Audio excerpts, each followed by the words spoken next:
Hello everyone, Mimikins here. I've been looking through all the weapons I have received from the recent AT Kulve event. I've got several of the new longswords. I still haven't managed to get my hands on the Taroth sword fire, which I think is a really good longsword. But I did get several of the elemental longswords.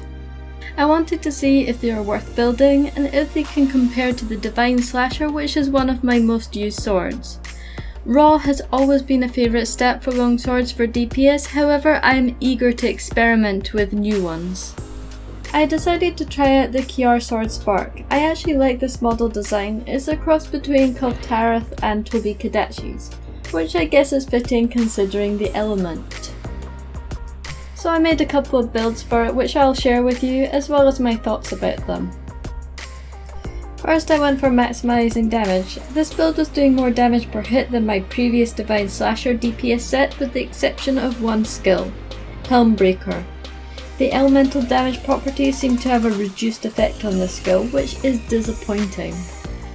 So I had another look at the weapon and thought to myself, how can I improve this to make people want to use this more than the Divine Slasher for everything? A thunder weapon, in my opinion, should at least be optimal for monsters with a 3-star weakness to thunder. So how can I make up for the damage loss on Helmbreaker apart from the slightly increased damage on the basic combos?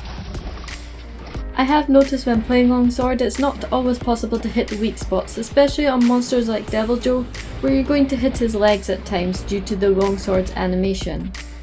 Since this weapon has good affinity, I decided to make a build that did not use weakness exploit as the main way to add critical hit rate. Increasing my overall affinity will have a twofold effect. Increasing my DPS on non-weak spot areas and making better use of the behemoth set bonus Master's Touch. My weapon will keep white sharpness for longer and I'll spend less time using whetstones.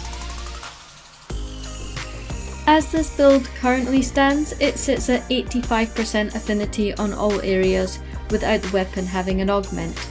I have added one weakness exploit dueling just to cover the extra 15% which will help for weak spots to cap them out at 100%.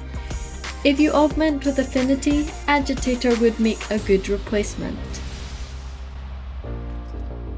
This should allow you to stay majority in white sharpness. If you play with your Palico using the Choral Orchestra, he or she may randomly boost your affinity by 15%, which will completely cap you out on every attack. This build may have lost 3 skill points in attack, but I think it's worth it.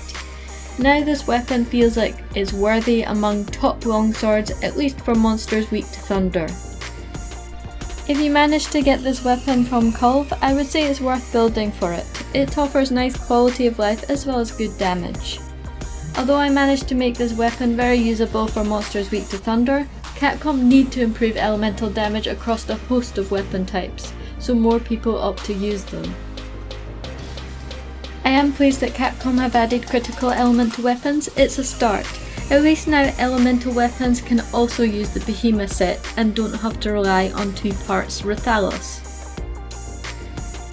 Please support the channel by liking and subscribing, and I'll see you next time.